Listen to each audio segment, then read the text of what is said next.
Good afternoon, Arthur. How are you doing? How are you doing, Ross? Everything all right? Mate, everything's great. Everything's great. It's raining. Um, and I heard there's flooding in the Rhondda, as if we haven't had enough problems this year again. But yes, nice to see some rain coming down and cooling it down. I felt it's been a bit humid the last couple of days, to be honest. Yeah, it's been a bit heavy. One thing about it, the gardeners have a bit of rain, but like you say, up the Rhondda, they've had, this is the third now, they've had the floods first, the pandemic, I know they got the floods again by the look of it, so I feel a bit sorry for them up there, to be honest with you. It's like Mother Nature's just trying to wash the slate clean, I think. Yeah, I don't know where it's coming from.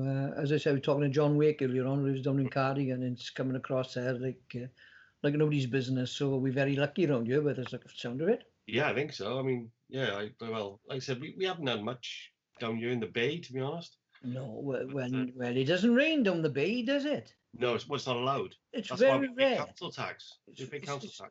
Down Levy land, I call it. Levy land. That's right. Right, mate. Well, I thought like we talked about Wales before, and that was good. And last time we were talking about misspent childhoods.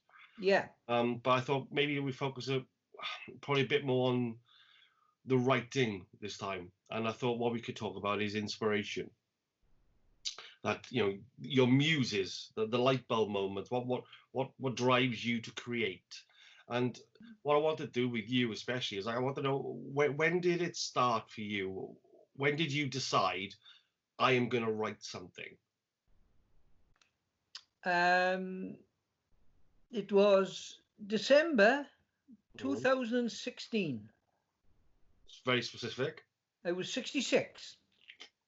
As I've said earlier, my father and most of my relatives were coal miners. So on the Facebook, I'm on a few coal mining sites. And it was around December 2016. I was on a site and I read a poem. There was a poem, a fella had put a poem on there. And I was just sitting here messing around and I thought, I wouldn't mind writing a poem. And obviously the first one that came to my mind was Aberfan, which I knew all about. Obviously I knew the history of it, the aftermath of it. And obviously when I was in the police, I did a few royal visits up there. I was in charge of the security for some royal visits. So I knew a lot about the disaster, and I spoke to miners who had been called over there, and policemen, obviously. Because I was, at the time, I was 16 in the August, and it happened in the October, and then the following year I joined the police, obviously. So I wrote this poem, Aberfan, and I put it on the site, and it's like anything you put on the Facebook. Either people like it or they don't. If they don't like it, they don't comment, or they don't give you the like, you know what I mean? So I had a tremendous amount of likes for it, and sad, the arts and that type of thing. So that's what basically started me off, right? Prior to that, I had never written in my life, even when I was in school. Even though I liked poetry in school, I was introduced to the war poets. I never actually wrote poetry. I read it, but even in school I didn't actually, because you're talking about inspiration. I come on to the gentleman who actually inspired me to get interested in the war poetry, which was one of my English teachers. But I wasn't with him long because I left school and I joined the police, obviously. So everything stopped until I was 66, and I just wrote that poem. And basically, then I was like writing a poem a day. Right. About various subjects, but mostly coal mine at the start. And then obviously I went into the World War, and I write about anything now, as you know. It's if I see a subject and I think it's sort of people would like it, I write about it. Simple as that. So that's when it started for me. Okay. And do you want to read us one of those sort of early or I suppose the first one to read would be round the sort of Aberfan one. I wrote a few about Aberfan. So I read one year.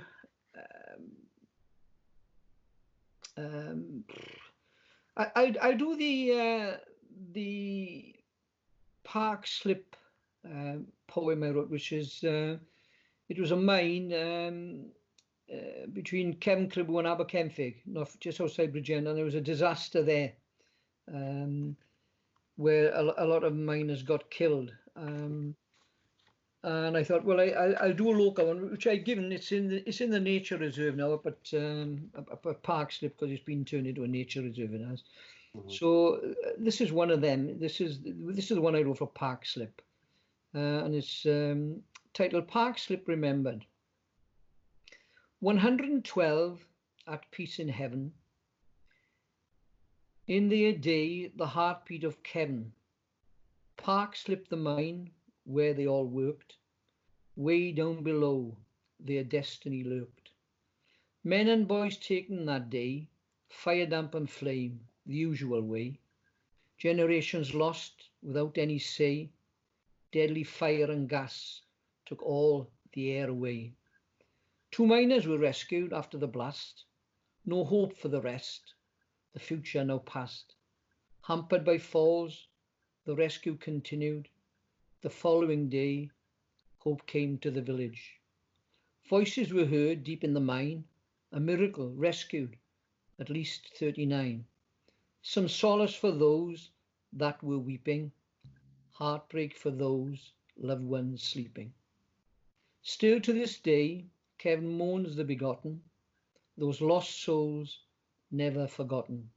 Descendants reflect heartache and sorrow their relatives felt on that sad morrow. Park Slip is now a nature reserve, a memorial those heroes deserved. Bird song is heard each single day, lost souls at last finding their way. So the disaster occurred early in the morning, 8:20 in the morning, 26th of August, 1892. There was an explosion there, and obviously 112 men and young boys lost their lives. There would have been more, but on that day there was a fair on the Saturday, and a lot of miners never went to work, and so otherwise there'd have been more there. So I wrote that one as well. So it was sort of, I thought, I've written one Aberfan, perhaps I'll write something local, and that's our biggest disaster locally. As you know, Cefn Cribw is a very, very close village. So obviously fathers, sons were lost, generations were lost. So that was probably the second or the third one I wrote. It's to me, it's a, because I mean, we've talked about Wales before, and I write a little bit about Wales, or probably more than I think I do actually. But there's something very powerful about when writers like yourself take those pieces of Welsh heritage and these moments of disaster that are so powerful, and then you kind of you frame them up into this piece of poetry. And what to me is fantastic is that the people that will pick up the books then and will read about that, they didn't know about that, and I mean, there's probably nobody in the country and probably in most parts of the world that don't know about Aberfan and what happened there. But all the other lives that were lost in pursuit of the black gold, it's incredible. So no, I thought it was a lovely little piece, and just bottled it in lovely. Good. Yeah, I mean, I did a poem, the Knockshannocks disaster up in Scotland, and it's a funny thing. I was watching the telly here one morning. I love the black and white films, and there was a mining disaster on there, and I watched it. I said, I wonder if that's Knockshannocks, and it actually is the disaster that I wrote about in Scotland. I've sent that up to Scotland to a museum up there, and when you see something like that, and then I had to go back and read the poem. I thought I'd read the poem because what I have found, I think you do improve when you write. You probably see this when you write. I think you look back on your old poems, and you can tweak them. Yeah. But I don't. I leave them as they are, right? You know what I mean? I don't tweak them, because when I read back at one of the first sort of, say 50, and I think I could have written that better. If I was writing it today, I'd read through it and say, for example, there are 6 verses, I could probably change 5 or 6 words, which would probably change it. But I don't do that. I do that when after I've written. I write the poem, then I read it. Yeah. And then if I want to change anything, I'll just change it there and then, and that's it. I don't know if you do the same thing. Perhaps you do the same sort of process. I don't know. Yeah, I mean, I think looking back, I find it so hard. I mean, we've both been doing Facebook Lives, I know that, and I've been trying to go through the books as they were released, and reading them now, and and sometimes I go, oh, Ross, why? That's right. Why did you do that? Yeah. It's funny. I was talking to my parents yesterday, and they're watching this show on the TV about artists and painters, and it was Van Gogh this week.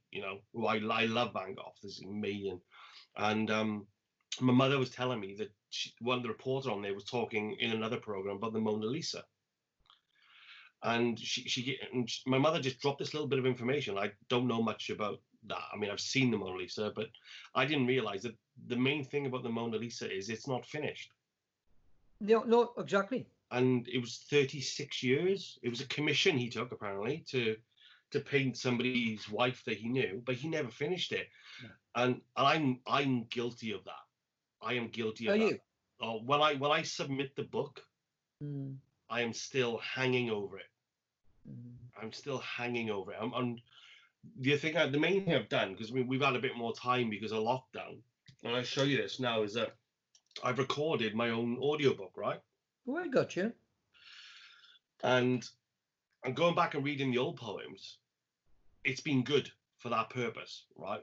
And you do, when you read them, they change anyway, because you focus on different things, and the punctuation you can be a bit leaner with punctuation and things like that.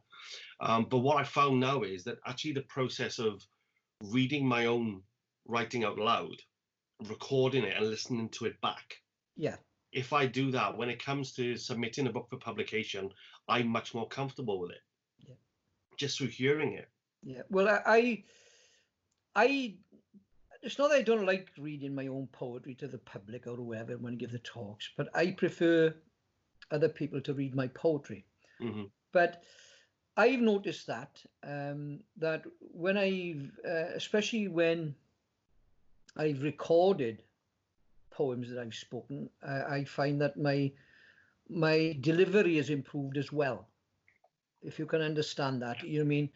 When I started doing these little podcasts on the lockdown, and I go live and I read a poem over this, poem over that, when you look back at them, because they're all now on video, I think we say, oh God, but you know what I mean? And then you move on a little bit. So I put it on YouTube and this type of thing, and you tend to progress. And like I say, if you'd said to me in 2016 that you'd be putting things on YouTube, you'd be having podcasts with another poet, you'd be doing talks in libraries, you'd be doing book signings and all that. I had no interest in any of that at all. Yeah. It never crossed my mind, because when I made my first million after the first year, yeah, I thought I was made. You know what I mean? Yeah. But no, you know what I mean? I've never got caught up in this sort of to make money out. If it was done for pure pleasure, and if my poetry can give people pleasure, I'm quite happy with that. Yeah, it's the same as the books. Yeah, and I'm very much on the same page as you. I like the live events. Oh yeah. I don't like speaking. I don't like giving lectures. No. I love Q&A. I love Q&A. Oh, I do. I love the immediacy of an audience. Yeah. I tend not to do many readings of book launches because, again, for me, it's actually about what that poem means to you, not about what I meant when I wrote it. Yeah. And signing books, I hate signing books. I joke every time I do a live one. Somebody goes, "Will you sign this?" And I said, "What? You want me to devalue it? Do you? What do you want me to write on the book?" You know what I mean? Me and Nigel have done a few book signings. I'm not a big lover of them. No. I can go and do a Women's Institute talk. and sell more books than I do in a book signing. Yeah. It's as simple as that. You know what I mean? I went to Coy Church one day. I took a few books with me. I must have sold about £80 worth of books. Mm. Well, we've never sold that in a book signing, because you mean, and then, as you know, the stores get 50%, or if you're in a store, you know what I mean. We went to Smith's twice. I'd never go again. You know what I mean. If you sold 10 books, you're giving half the money away. Yeah. So what's the point? Mm-hmm. You know what I mean. Another thing I'm not keen on is book fairs. Yeah. Where you go and you got all these authors on the tables, and you mean, I don't know if you're the same as me.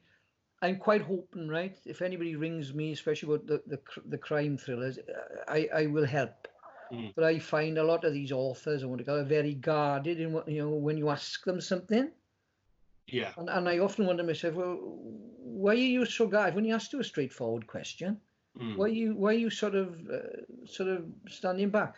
So I think that it does help when you're writing, because you've got there's no sort of show busy thing with it. It's just get on with it and write it. If I want to write a poem, I'll write the poem. Do you want to hear a horror story about a book signing? Well, yeah, carry on, but. So we talked about teachers and inspirational teachers, right? And mine was my English teacher, Mark Jeffries. And like a brilliant teacher, really got me into poetry and all that. And he writes the forewords for some of my books now, and I love what he does, right? Because he's able to really get into the bones, into the marrow of what I'm saying and all that sort of stuff. So he started coming to. I managed to get in touch with him purely by fluke because he's retired. And I said, "Come down," and he goes, "Oh," and he came down to the book launch, right? And I was still that schoolboy. Oh, right? Of course you are. Yes, sir. Yes, sir. And then I'm reading my poetry, and he's sitting there, and I'm going, "Wow, my teacher's watching me here. What if he doesn't like it? Didn't care about anybody else. What if he didn't like it?" Anyway, and he came to a couple, and he started bringing members of his family, right? So anyway, at this one book signing, and I was chatting to Mark's daughter. I was saying, like, your father was incredible in school, just laying out the legend of the man, right? And she was loving it, right? I was saying, look, I said he was a good-looking guy. Housewives would queue up the corridor waiting to talk to him. Great fun. Anyway, she came over to me at the end of the night, and she said, "Oh, will you sign this for me, the book?" So I did the usual joke. I said, "Look, that will lower the value if I sign it." Right. I said, "Oh, come on." I went, "Okay," and I opened the book, and I wrote 2. And I couldn't remember her name, right? And I've gone, this is now my hero, my teacher's daughter, who I've just been talking to half an hour because I am terrible with names. And I don't know why, but the word Bethan came into my head, right? So I said to her, I said, "Is it Beth or Bethan?" Right? And she looked at me, and we'd had a few ales, right? And she said, "It's Bethan." And I went, "All right." I went, "To Bethan, all the best, Ross." And I gave her the book. So he went outside, and Mark's out there, and then she was getting into a cab with him, and they were both laughing, right? And Natalie was there, my fiance. She's laughing her head off. And I said, "What's the matter?" And she went, "What's Mark's daughter's name?" And I said, "Bethan." She went, "No, Ross." She says, "Rachel." Oh. Right? And I'm going, "Oh, no." Get the book off her. No. And they're gone in the cab, right? They're right. gone in the cab. So I messaged Mark the following day. I said, "Look, I am really sorry." Right, but names I am rubbish with, and he was laughing, and it's turned into a bit of a joke now because he calls her Bethan as well sometimes. Does he? Oh, just as he's like, all right, as a joke, because they're kind of making fun of me. But that was a horrible moment to see that cab driving away in the distance. Okay. Well, I had a similar experience. We did a NAPO, retired NAPO group of police officers, and it's the first one we've actually did a talk to a room full of ex-police officers, right? Yeah. So I said to Nigel, I said, this will be a good one now. It's like being in a comedian up in the clubs up north, and it get him off, innit? But anyway, it went very, very well. We could have talked all night, obviously. But so I signed a few books there, and I came back and I got the books, and I thought, Christ alive. I signed this book for, I forget the fella's name, Mark. And I said, I'm sure I put the wrong name down there. I'm sure I put the wrong name. So and then I worried about this, and I thought, oh God alive, I'm gonna have to get him a book down there, you know, this type of thing, innit? So and I didn't have his telephone number, so I was ringing around. Have you got Mark's telephone number? And I had it, and I rang him, and I said, how's it going? Oh, I thought, right, you should enjoyed last night, brilliant. I'm reading the poetry book, the coal mining poetry book. I said, have you looked inside? What for? Have a look inside for the name I put on. And he goes, well, you put to Mark, all the best. What's wrong? So, but it's like you said there, you think, oh God, what have I done now? Like, I mean, but it's like you say, read us one of yours now, Ross. Give us one there, one of your first ones, perhaps, or... Well, the first one I ever wrote, yeah, and thankfully it is lost in the mists of time. It's gone, have it? Because it was awful. What was it? It was my father told me a rugby story about the great Ray Gravel. Oh, I got a poem about Ray Gravel. And I wrote a poem called The Legend of Ray Gravel. Yeah. And I remember I took it into school to show Mark, and he was underwhelmed by it. Because I'd managed to spell the words rough and draft, both of them wrong. And thankfully that is now, I hope it will never resurface. But my first poem came when I was up in Scotland. I write a lot when I'm in Scotland. Landscape inspires me. Yeah. Because everybody can see a landscape. Of course they can. Everyone sees it differently. And there's a special relationship. And I was up in Scotland. I was doing a creative writing course in university. And I had to submit work. And I had nothing. And I was sat on this quiet bench one night in a little village called Glenfinnan. And I'd had a few whiskies and I was enjoying a packet of cigarettes, taking in the peace and the quiet. And I was like, oh, the serenity, oh, the tranquility. And this stag came walking over. And I had this moment with this stag, right? And I was getting all creative. I was going, oh, I'm having we're bonding, yeah? And then off he went. And I sat there, I turned and I looked down this loch at night. And I literally took a bit of paper out of my pocket and I went, and by the time I'd finished, I had a whole poem. I took it into university a couple of months later. The teacher loved it. It was then published in an anthology collection. So that was my first real poem, and I put it in. I wrote a book last year called Highlands. Yeah. And it's the first poem in the book. And this describes the village of Glenfinnan on the shores of Loch Shiel in Scotland. Got you. At night. So, hills and clouds frame blue skin. Cobalt mountains catch snow in crowns. Rocky edges hold back pouring green in the place where silence grows. The river rests on gentle current, its rippled edges smearing stones to glass as it moves up the waiting loch, splitting around the viaduct's legs. A stone circle protects the clan, their dead names now carved on walls, and the Highlander, immortalized and cast in stone, looks down protecting ancient souls. At night, the mountains paint the sky in their image, and the black skin stills blow purple and blue. The river rolls on gentle current, while the glen slips away from time to rest. Lovely. You mean, it's visual, isn't it, as well? Mm. You mean, I got a friend who's a tremendous artist. Nigel's a fabulous artist, right? Mm. But I got a friend as well, Keith Evans, with ex-Bobby, and he does it. He experimented with watercolors, and he did a painting yesterday, a 10 by 12, and I looked at it on the phone, you know, and a poem came into my head. I haven't written it, but I was saying to Caroline, I said, I can imagine it, what to write. Do you know what I mean? Yeah. The colors, the river flowing, that type of thing. and it's like you just read there now. You know, I can imagine. I can shut my eyes and imagine it. Mm. I think with poetry,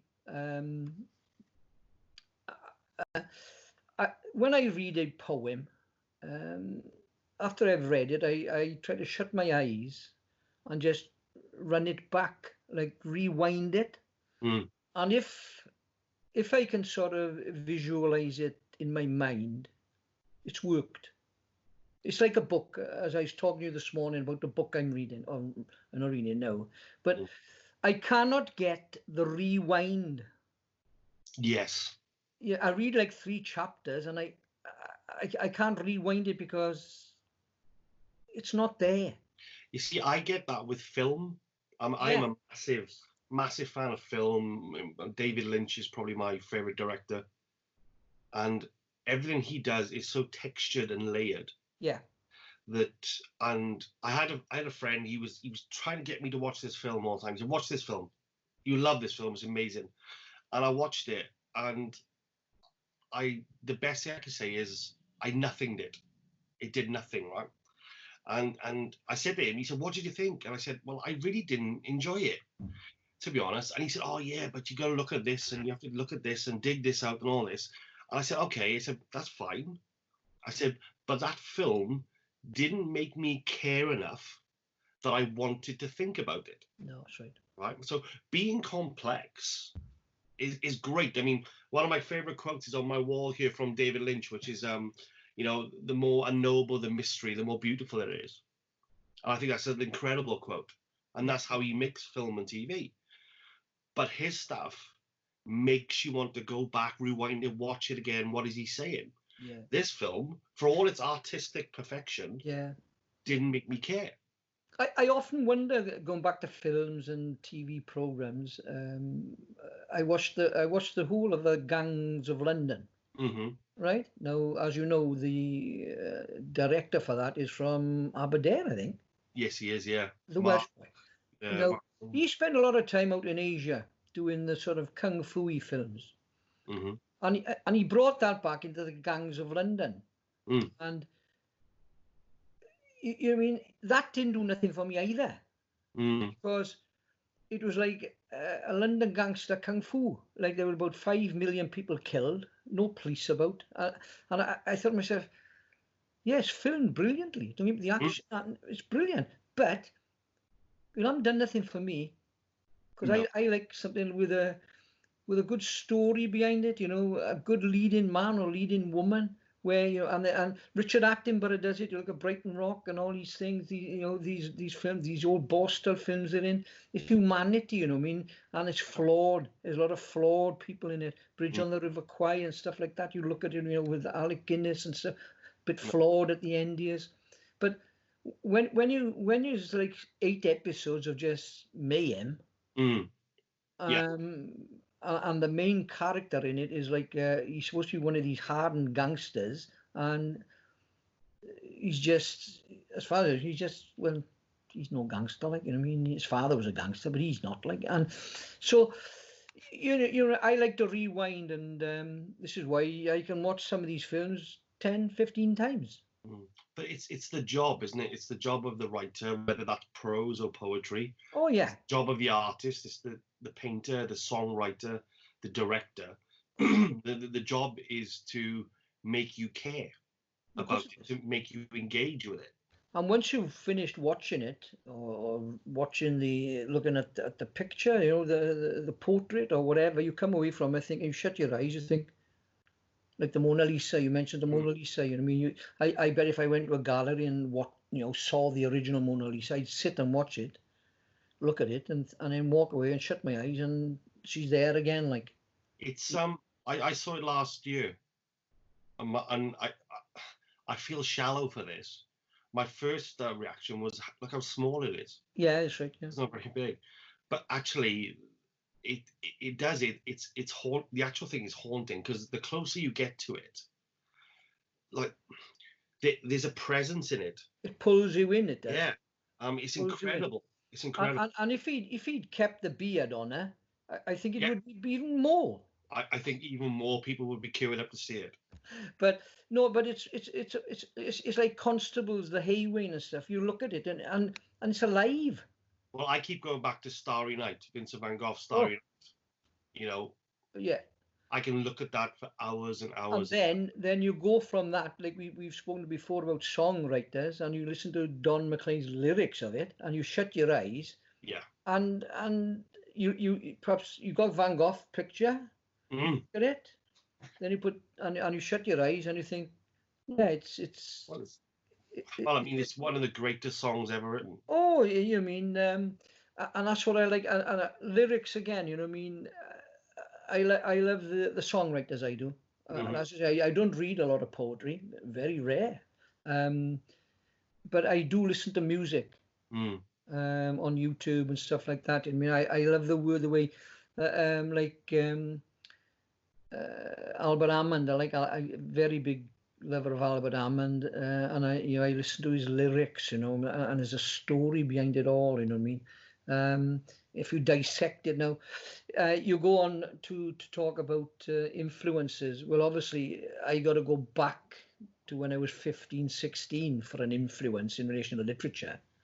And that's David John, my English lit teacher, who came there as a young man. He's from Nantymoyle, and he did his PGC, whatever it is, over here, and then he went to Canada for a couple of years, and he came back with all these brand new ideas, and he hooked everybody. Rebecca John's father, you know, who reads the news, Rebecca, he's passed away now, sadly, but he was a fabulous teacher, right? He didn't have to say nothing. He had a lovely presence. He was good looking. He had long auburn hair. You know what I mean? He talked with like an American lilt, and he just the way he taught, he just changed everything. And he introduced us to the war poets. I didn't even know who Wilfred Owen was. Siegfried Sassoon. I never even, until he played that one record of Buffy St. Marie's, the Universal Soldier. He didn't even talk to us. He just played it as soon as we met him. And, you know, the girls were swooning and the boys were going, who's this bloke? What's this? What's this music? What's this music? And that's how he hooked everybody. And then obviously that's how I became interested in war poetry. I never wrote it, but I liked reading it. Not knowing actually how to dissect it. Yeah. He did teach us how to do that, because he used to go through the verses. What's that first line mean? What does that second line mean? What does that third line mean? What's he trying to say? What do you think it was like to be 15 in the war when you've lied about your age? And he'd go through all that, you know what I mean? And he says, you were sitting here today, you're 16 years of age. Kids went to war when they were 14, lied about their age. And then when you're out in the yard, you look at the 14-year-olds, you think, Christ, they couldn't carry a rifle, let alone go to war. You know what I mean? It put a lot into perspective, you know what I mean? And I think today, young people today, don't actually understand what went on certainly in the First World War. It was horrendous. Second World War was horrendous. But you know, he taught us that. So I'll give you now. Obviously, I wrote a poem about Wilfred Owen, and so I'll read that one. Okay. Yeah, brilliant. Because as you know, he got killed. How old was he? 70. He was 35 when he got killed. Well, I just read the thing first. Wilfred Owen was an English poet and soldier. Together with his friend and fellow poet Siegfried Sassoon, Owen was one of the leading poets of the First World War. Owen's poetry described the horror and futility of war. He won the Military Cross, but was sadly killed in action the week before the war ended. His most famous poem being Dulce decorum est, pro patre more. It is sweet and honourable to die for one's country. Very, very famous. And perhaps I'll read that later on. We'll show if we've got time. He died in 1918. Like I say, Wilfred Edward Salter Owen. He was called to arms wielding rifle and pen. Erato his muse, as he bravely led men. In the heat of battle, had his soul torn apart, shell-shocked, concussed, a war-weary heart. Home to recuperate, his life then transformed. War poems he wrote, literary life now reborn. Then back to the trenches, that medal he sought. To justify his poetry, he heroically fought. Agincourt attacking, enemy blood flow overflowed, leading from the front, on him glory bestowed. The military cross for gallantry in the field. This literary man, his place in history now sealed. Promotion beckoned, a proud moment indeed. A poet come soldier, bravely taking the lead. With armistice nearing, his young life was taken, his prose at an end, tragically forsaken. Promotion it came, one day after his death, a telegram received, leaving his mother bereft. Church bells rang out, such an ironic ending, armistice day, olive branches extended. Wilfred Owen lives on, heartbreaking prose, a war that he fought, so passionately exposed. His poetic legacy, so eloquent, profound, that bloodiest of wars, where heroes did abound. You know yourself, these literary blokes were looked upon as softies, really. You know, levies they call them today, don't they? You know what I mean? But they weren't. They were as brave as the next man. The only thing is, it's like Edwin, they loved writing. And he came back after being injured, and he started writing his poetry because he'd seen what was going on, and then he's back to the front then, where he gets killed, fortnight before the war ended, won the Military Cross. So Wilfred Owen's poetry will never die out. It's like Shakespeare and stuff, it'll be there forever. Sassoon, his mate Sassoon, who was round the bend by the sound of it. Serious Sassoon was really off the wall, you know what I mean? Should have been court-martial, but they said, well, leave him alone, like, you know, leave him carry on. So I like Wilfred Owen's poetry, and Dulce Decorum Est is probably his most famous poem. To Die for One's Country, Christ alive. I don't know. It's so there were Wilfred Owen is one of my sort of influences. So you got David John, my English teacher. You got Wilfred Owen. And then I'll go on to my final inspiration a bit later after you've given us another one of yours, Ross. All right. That's very good. Like I said, I mean, Mark Jeffries was beyond important to me. You know, in my development, my the growth of my love then for literature, and especially for poetry. And as we've spoken before, you know, it was my father before then, and his obsession with lyrics in songs, listening to lyrics. Right. And you know, especially with like real poets like young Neil Diamond, and who were writing brilliant poetry to music in the 50s, 60s, and 70s. I fell in love with the newer poets. So Mike Peters of The Alarm was a friend of mine, and you know, absolute idol of mine. And I've been lucky enough to share the poems I wrote about Michael with him. And he's very touched by it, and that's, for me, that's incredible. Of course it is, yeah. But the other guy for me was, you talked about songwriters earlier, and the other guy for me who's overlooked a lot is Robert Smith of The Cure.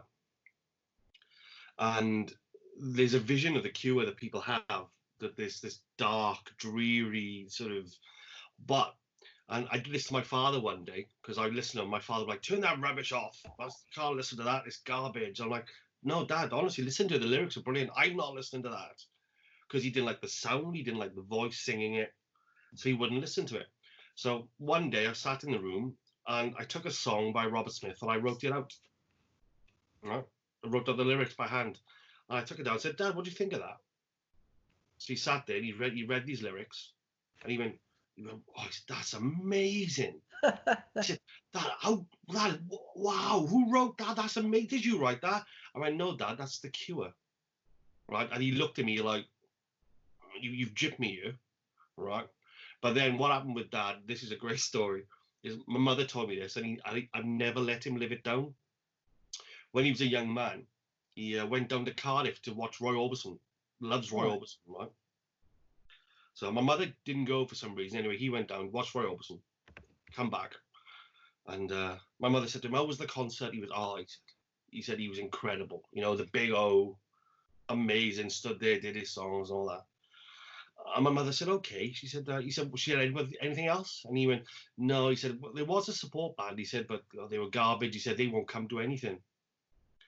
The support band was the Beatles. Right. So anytime Dad criticised my music after that, I go, is it bad like the Beatles, Dad? That's right, Dad. They didn't do bad, did they? They sold a couple of records. Yeah, one or two. But one I mean, but you go back to lyrics. I still say today that people listen to music, but some of them don't really read the lyrics. No. What's behind the song? You know what I mean? I go back to Albert Hammond and Diane Warren and these people. You like Diane Warren, prolific songwriter, and Diane Warren write a song, and she'll ring somebody up. She'll ring what's his name for the Commodores? What's his name? Lionel Richie. She'll ring Lionel Richie up. Lionel, I got a song here for you. And the next minute, the songs that Albert Hammond, Little Arrows he wrote. You know what I mean? Unbelievable. You mean unbelievable, and he's not a singer. No. But I got an LP of his, right, and I could play it all day. I could play it. I could leave it on a loop and just listen to it all day. Because when I busted my leg, I was playing it all day. It was going on. You got Simon and Garfunkel. You know, listen to the lyrics of their songs. You know what I mean? Powerful. Yeah, you know what I mean. Homeward Bound, you know what I mean? I said to people, blokes, I said, what's Homeward Bound about then? And they don't know. Like I said, he's sitting on a railway station in Wigan. You know, when he was over here touring. Yeah, I mean, there's a Cure track called A Letter to Elise. Yeah. And I love it because it kind of falls in with my theory about writing love poems, right? If you write love poems, they usually make people sick. So I tend not to do it. But Robert Smith wrote one, and the idea is that it's a letter that a man has written to his girlfriend Elise, and what he's saying is that he's going to let her go, and the reason he's going to let her go is that he knows that he can't possibly love her as much as she needs to be loved. And in the song, Robert Smith uses the lyric, Elise, it doesn't matter what I do. I know I'll never really get inside of you to make your eyes catch fire the way they should. Right? And you just go, and that's poetry. Of course it is. Right there in that. Yeah, you know, I think all music is poetry. You know what I mean? You listen to the lyrics of all these songs. You know what I mean? Unbelievable, yeah. It's like the Stereophonics lyrics, that type of stuff. You know what I mean? Very earthy. Local boy in a photograph, that type of people. I say to people, what do you think that song's about? No idea. I say, well, it's about Kelly Jones's friend who we used to play soccer with, who committed suicide. And when you start listening to it, then you think, I got it. I got it now. I got it. And he's written but it's poetry. If you didn't listen to it and read it, if you read the lyrics, you think, I got that. And I think that's what you've got to have with poetry. My poetry is authentic poetry. It tells a story. You know what I mean? You like I did. What's the name of it? Didn't I? Gandhi.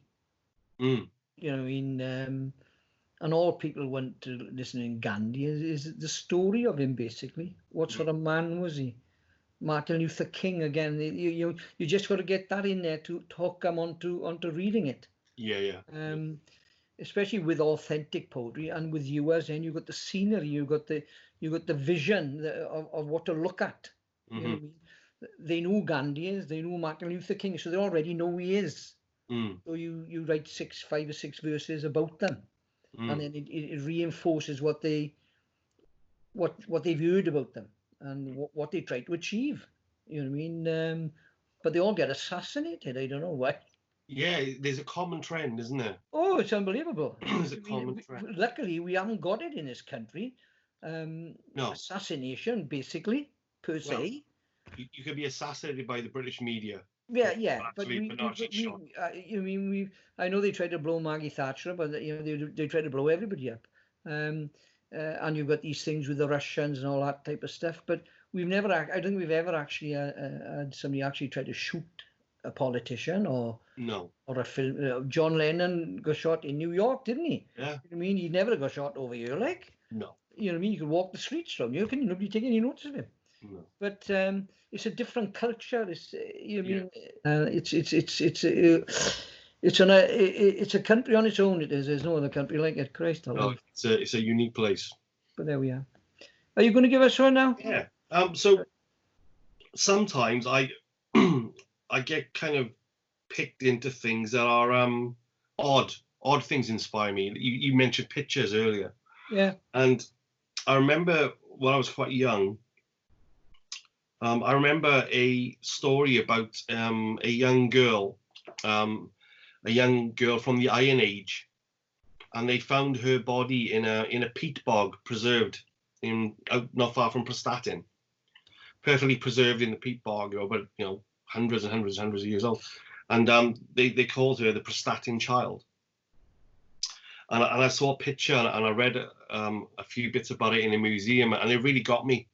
It really got me, the idea that this young child was in this peat bog. So I wrote the Prestatyn child, which again is for me is a description of a person and a place. Obviously, there's other layers inside it as well, but yeah, I'll take you through that. Good.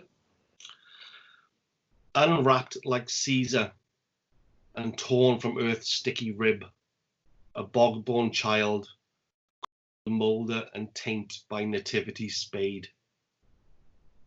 Her burnished russet skin laps Ossian frame, and her silent eyes, copper-capped and crisp, rest inert on auburn ridge. The womb's film weeps from cramped and scanty bone, cloaked in sodden cloth, mire hatched and peat shrouded. Her skull is an amber pericarp, shucked and veined, bruised contort, and mauled by mossy down and sunken scree. No first gasp, but second birth. You lie in whist and hushful case. After a millennium of rest, misplaced in dark morass, waiting to be birthed again. Yeah. So that was my emotional reaction to something that I guess I don't know why I would have had initially that emotional reaction to it, because any loss of any life is sad, but there's somebody from a millennium ago that they found. I mean, it's an odd thing, but I was struck by the body and the fact that it came from the earth. That brought the analysis of birth to me again, and the way it looked as well, contorted. Yeah. You know what I mean? Yeah. So that kind of, again, that was a kind of like yourself, because you have moments of inspiration and you write something quickly, right? Yeah. And to me, that was that one little thing, and I went, right, I have to write that down. And there's probably something in my ego that says that I was giving a voice to something that's voiceless. Maybe that was there, but that's very egotistical to think that, because really the image said all that you needed to know about her, really. But yeah, I just felt that connection to it and felt that I had to write it down. It's you mean what poetry? When I go back, it was 2015 I wrote the first one. At the end of, sorry, not 2016, it was 2000. I'm trying to think when it was. 2016. I think it was 2015. I think it was not 16. Anyway, it's beside the point. It's only about 5 years or whatever it is. But you know what I mean. The other inspiration, obviously, is when I started to write the books, the thrillers. I started writing the poetry at the end of 2015, And then in the February of 2016, Nigel Williams, who I write with now, who's on a pre-site, asked if anybody wanted to write a book. And I put on it, well, I wouldn't mind writing a book, like, not knowing what to do. And and we did it all on the internet, like we're doing now, you know, but on on the Facebook. And I kept sending Nigel these things down, and used to hear from him like now and again, and this. So after I did it, I wrote. It took me about 10 days to write. I was doing about 5,000 words a week or whatever it was, you know, that type of thing. One a long book, and he had it, and then obviously he put it together. He put a filler plot in with it, and he gave me the book. I wasn't going to write another book because I didn't even know what I was writing. I knew the story. I mean, you know, you could recite the story, but I didn't actually know how to formulate a book, if you understand me. Yeah. So Nigel did all that, and obviously then we started writing together, and we're prolific writers. He's been very busy the last 6 months, maybe with the pandemic and everything down in the college, so it slowed down a bit. But prior to that, we were prolific writers, you know what I mean? And I told you I'm like a plasterer. I am. I got so much in my head, I just chuck it on the wall, like, and smooth it over, like, and then send it to Nigel, and then Nigel will buff it, as he says, buff it, and vice versa with it. He'll send me his sort of input, and I'll read it, and then because I do the procedure and all that, you know what I mean, and then alter that, and then he does the same with he doesn't alter it. It blends like a jigsaw. You wouldn't think the two people were writing the book, which to me at that time when we wrote the second book didn't mean nothing to me. like Nigel said, you wouldn't think two people are writing this many. I said, well, what's the score? Because he's an avid reader. He read a book a day, like, and I don't. He said, you know, I mean, you can tell. He said, you don't get many pairs writing a book. It's usually an individual. You don't get many sort of dual authors. So it works well. But he's inspired me to write the thrillers. You know, he's always encouraging me and explaining things to me. You know what I mean? I can ask him, you know, what about this, Nige? Do you think this will work, Nige? I got this in my head, see, Nige, I'll ring him up. Nige, I got this in my head, see, this plot, see. Do you think it'll work with the woman? Yes, of course it will, blah, blah, blah, blah, see. And then I crack on with it. Yeah. I don't make any notes with the thrillers, not so much. The only thing I'll do with the poetry is dates, perhaps, or whatever. You know, but I don't make any notes with the thrillers. I just got it all in my head, and I got the chapter, and I just whack it on the word, and then I go through it again, and I'll be it like. But going back to the writing, the art of writing, like I was a detective for 26 years, and I prepared many files of evidence for court, for Crown Court and for the DPP and everything. And all basically that is a story. So when you take your statements of people, you take your 10-page statement off you've seen something or you've been involved. So I come and take it. So I'm taking a narrative off you, and I take you right back to, you know, what did he look like? What time was it? What was the lighting like? What was this like? What was that like? Because I know you're going to be asked those questions in court. You know, they're going to say to you, I put you to Mr. Lane that you wear glasses, don't you? You can't see 40 feet, let alone 100 yards, that type of thing. But I prepare you for that. Yeah, I prepare you for that. And like, if something ever happened and the witness says, oh, I'd recognise the bloke again, I said, definitely, will you? And then I ask him to describe him. And I said, who do you look like then? That's the first thing I say to him. Who did this bloke look like? So I think that's helped, certainly with the thrillers, with the books, you know what I mean, to structure them. Yeah. And then with Nigel's sort of guidance then,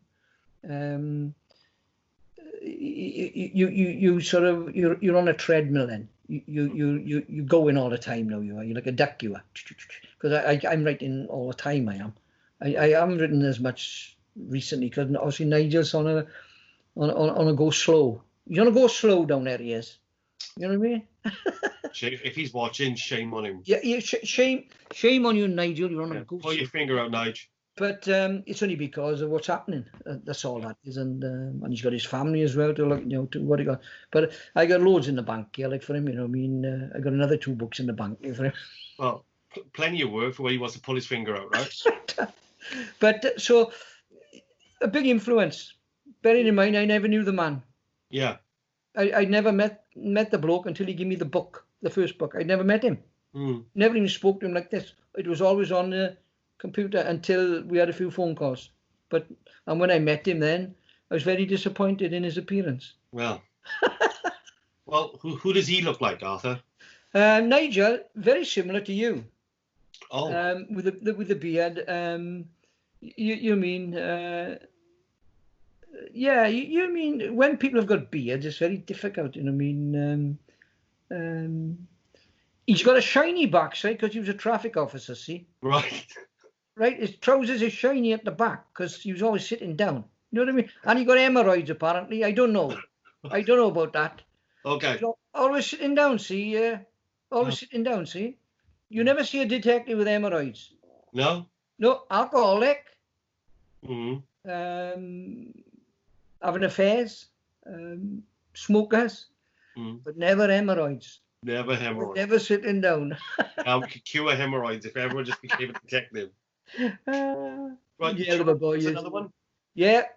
Yeah. Whose turn is it? It's yours. You mentioned Ray Gravel, didn't you? Yes. Right, well... it's a bit of grav. In my 50 famous, let me see if I can find him. Ray O'Mynydd, the Grand Sword Bearer. Now, I did this in conjunction with Roy Noble, right? Okay. Because, as you know, Roy Noble is a very big family friend of... well, he's very big friends with Ray, wasn't he? Yes, I was in school with his son. I went to school with Noble's son. Well, his son works with my sister-in-law's partner in you got a food processing place up in Irvine, and Roy's boy is one of the drivers for him. All right. I think he keeps a pub, I think, if I'm not mistaken. Oh, I am.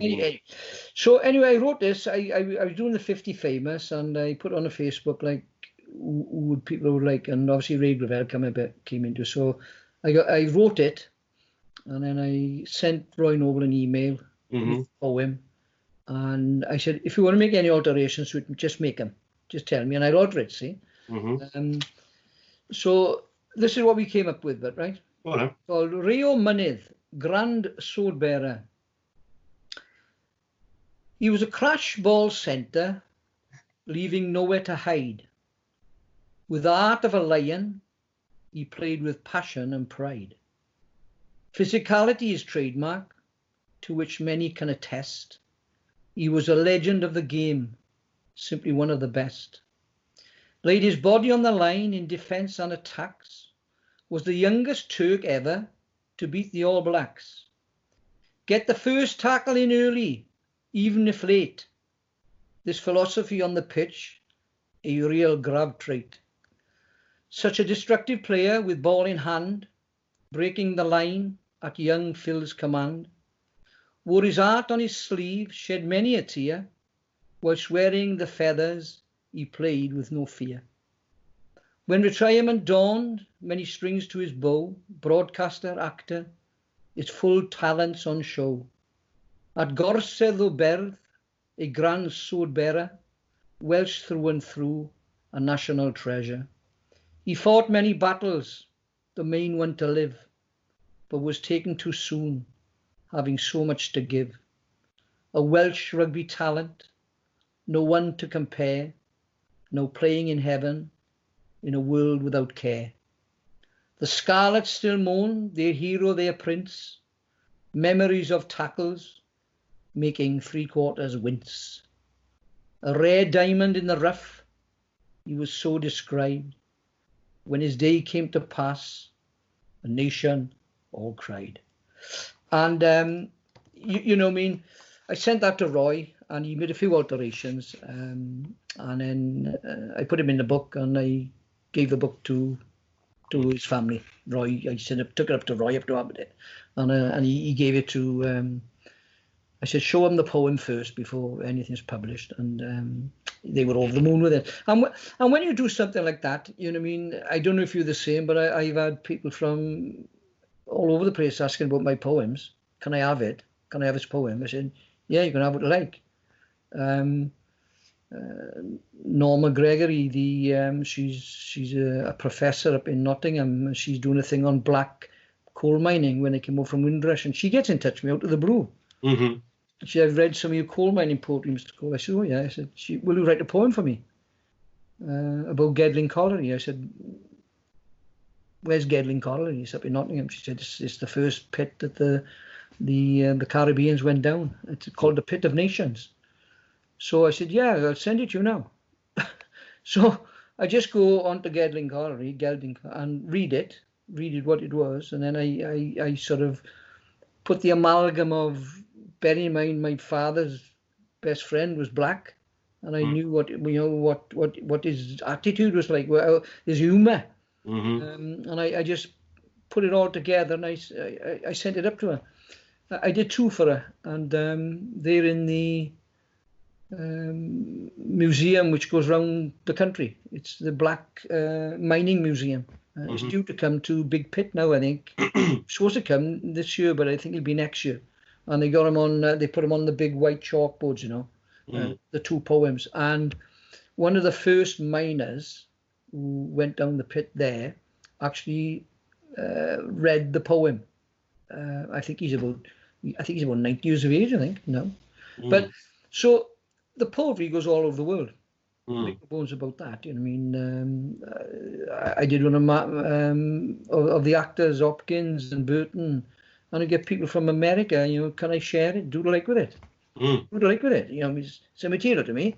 Yeah. You know what I mean? What about the copyright? They go, oh, I said, don't worry about the copyright.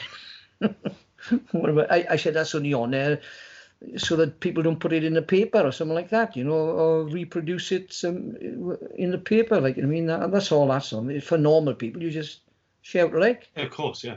I give it away. I do. People, yeah, have it. You know what I mean? And then what I've had a lot of, not so much recently, it's died off a bit, is, will you write me a poem? Will you write me a poem? What's it about? Well, my daughter's getting married. You know what I mean? Can I write a poem about her? And I think, well, I don't even know who your daughter is.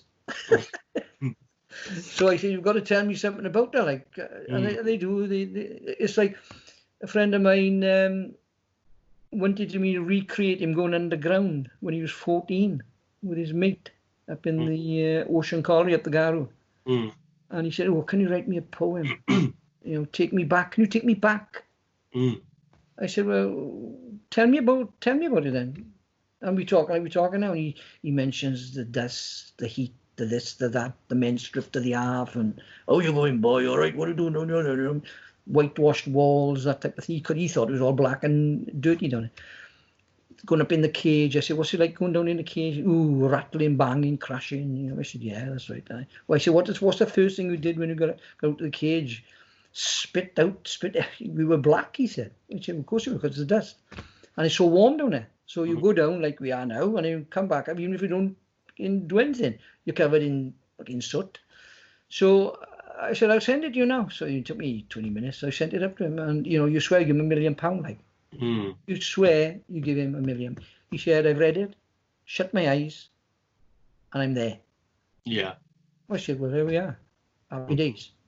And I think if you can get that through poetry, I think you've done what you've achieved, what you want to achieve. Yeah, I mean, there's a great story. I mean, speaking of great songwriters earlier as well, I mean, it's Billy Joel. Joel. Oh. And the song he wrote, "Good Night Saigon," about the Vietnam veterans, and I seen many an interview with him, and he said I've seen him say a number of times, "I didn't write that song." He sat there with those veterans and he wrote down what they said, saw, what they felt, what they did, and that's what he created it from. Yeah. It's you. If somebody asked me to write, I wrote a poem for my mate's daughter. I know Beth, and I've known her since she was a baby, right? And she was getting married, and he says, "Will you write a song? Will you write a poem I can read out as her father?" So And I knew Bethan's background. You know, she was being divorced before. She had 2 children. You know, she had even though David and his missus were very supportive of her, it's still very difficult as a young woman to go through these things, isn't it? Yeah. So I wrote it, and he read it out in a way. He told I've written a poem for you. Well, let's hope she never sees this. I've written a poem for you, and that type of thing. And a lady around me said, "Arthur, will you write a poem for Bryn's 80th birthday?" Now I play golf with Bryn. I said, "Aye, I'll write one for you. What will we put in there? Do you want it a bit funny, a bit this, but can you sort of balance it up?" Like I said, "Ah, right." But I couldn't go to it, so his son-in-law read it out, read the poem, and you know they love it, don't they? You know, I mean, it's happy days, like. Yeah, Anyway, give us another one. Yeah. Go on then. What do you want? Not Miss Saigon. I haven't got anything from Saigon. Well, I mean, I can do. I'll tell you what, though. I mentioned my teacher earlier. Yeah. And one of the things that always sticks in my head with him, and he was from he's from the Bristol country originally, lives in Wales now, and when he used to do poetry with us, especially when he used to do the Seamus Heaney poetry, he would put on a Northern Irish accent, right? Because that's, to him, that's what the poetry was meant to sound like. And it wasn't a great Northern Irish accent at all. It's not one that I'm even going to attempt. But that with his basic Bristol, which had kind of mellowed a little bit. Plus, he'd been living in Wales for a while.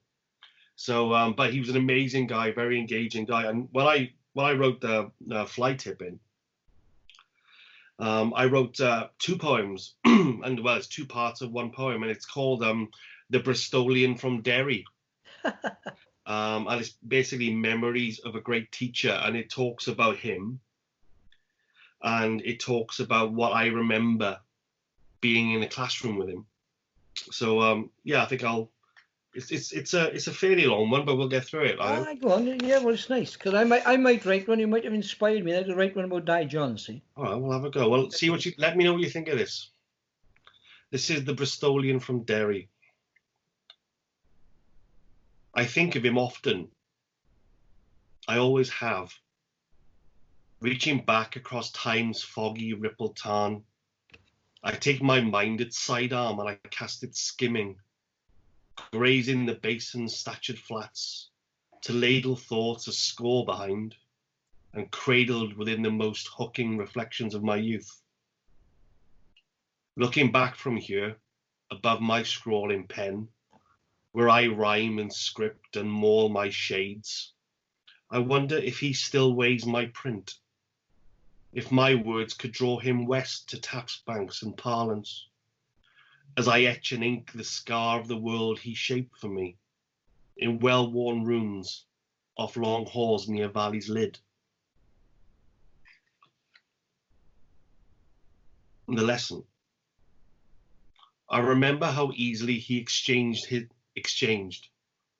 his very sonnets in flux, and rhotic harmonies swapped out in Heaney's call, when Hiberno leaped from well-thumbed pages, and he adorned himself in the poet's shapes. Each word and phrase, now clothed in Irish timber, painting landscapes with intrusive R's, and his peerless docent prowess, drawing out valuation from North to Sweeney, digging out the poet's root, and laying out his spongy butter kernel to drip and feed these unfledged ears. At ballad's lyric end, he slips back east, Avon-bound while the bard's ghost frees him, a brief reprieve until the book is raised once more. And then again, with fugacious cadence, our guide is drawn northwest to tread Loch Ness banks and the old hilltop, losing Bristol on Balachi roads, as the poet's volcanic shades came upon him, and we bask in his mellifluous hues. And that's dedicated to Mark Jeffries. Yeah, you know what I mean. It's there with feeling and everything, isn't it? It's all there. You know what I mean. Now, if I write about David, it'd be different to that, and which is a good thing. it's perception, isn't it? It's people's perception of everything. You know what I mean? But I probably will. I probably will do one later. Sort of because I've never ever thought of that. You know what I mean? And that again is another thing, isn't it? But people say to me, I've known people who've known me for like 60 years, right? And I see them now, and they say, "Where's all this come from, Arthur?" I say, "Well, all this writing. I never knew you could write." you know what I mean? I never knew you could write poetry. I didn't know myself till 5 years ago. You know what I mean? So it comes as a big shock to some people. Arthur Cole's writing books. I was read Arthur Cole's book. What book has he wrote? Oh, he wrote about 6. And that's the way they talk. You know what I mean? Because I was a hell of a boy, like, as you can imagine. You know what I mean? Writing books is the last thing on my mind. But it's people's perception of people, again, individuals, you know what I mean? Yeah. That's the way I see it, you know what I mean? But I do enjoy it, and as it's about inspiration, I've been inspired, but obviously my mother and father were my first inspirations. Christ alive, they've taught me everything, my values, everything about life, basically, and probably put me ahead of the pack in relation to life. Like when I was 16, like, you know what I mean? I must have had an head on me like a 25-year-old. Do you understand me? Which I don't think youngsters have got today. No. This is why a lot of them can't seem to cope if there's a crisis. Something happens, it overwhelms them. Well, the way I was brought up, my father said, you're going to have rough times, and you have smooth times and rough times, and you're going to get through them. Simple as that. But I don't know. I'm sure there's teachers still out there who inspire. I've no doubt. Yeah, I hope so. I hope so, because I mean, it's a magic connection, I think. I think the other thing as well, certainly schools, time is a big thing now. I look back at my school days, and it was very, very regimental. You know what I mean? It was like hour for this, hour for that, but you were never rushed. You're in your lesson. You weren't rushed. It was, you know what I mean? Whereas today, I think everything is sort of 100 mile an hour, like, you know what I mean? And there's so many technology, iPads and iPhones, and they got them in the classroom, and I think that, look back to my time, you know what I mean, you were lucky for a protractor and stuff, people come with their protractor cases, and they put them, and you'll be there with like a pencil and a compass, like, you know what I mean, and you'll be looking over and think, oh God, what's that you got there? What's my new protractor set? So I go home and say to my father, Dad, I need a new protractor set. We'll have to save up, and when we go. Whereas today, it's sort of, I'll get one tomorrow. Yeah. I'll get one tomorrow. I always remember when Karen started in the graphic design business, and when she was in university, obviously she had to have the best equipment, basically the cameras and stuff. But one of the things was an Apple Mac for design, and we went up there, and she's never asked for anything. None of my kids have ever asked for anything. We've given them, but never asked. And we were up there one day, and she was on with this Apple Mac computer, which is the bee's knees. So what we did, we didn't tell her. We sourced one. We had it from Cardiff. We did, because we couldn't get one. And she was here for Christmas, and our neighbour had it over there, and she what happened? She got up Christmas morning with all her presents here, and so I went over, got it, and I put it in her bed. I pulled the clothes and I put it in her bed, and she wouldn't go back up, man. Do you understand me? She was here. I said to Caroline, I said, oh, when is she going up to see this computer? And we're trying to give her the time you want to shower now, innit? And tidy your bed. I will do it after. Anyway, she eventually goes. I'm sitting here, can't sit. Where there was a scream next, and I mean scream, and she burst into tears, and it's appreciation. I mean, she never expected that. No. She didn't expect it for a minute, but she had to have one, basically. You know, you said it at that time. You know, how long ago was that now? She's 37, so you're talking 18, 19 years ago. You know, where they were the big things in Apple Mac. For I think they still are, by the sound of it. Well, we've we've gone a little bit over time, so I might have to edit on this one. But there we are. Anyway, it's been nice, but yeah, buddy, great chat. Look after yourself. Yes, I will speak to you soon. Thanks for the chat again, and we'll do this again. No problem at all. You look after yourself. I hope I can knock this off now. It's all right. I got it here. It's fine. You got it, have you? Yeah. All right. Take care, buddy. Ta-ra, Ross. Cheers, man. Look after it, bud.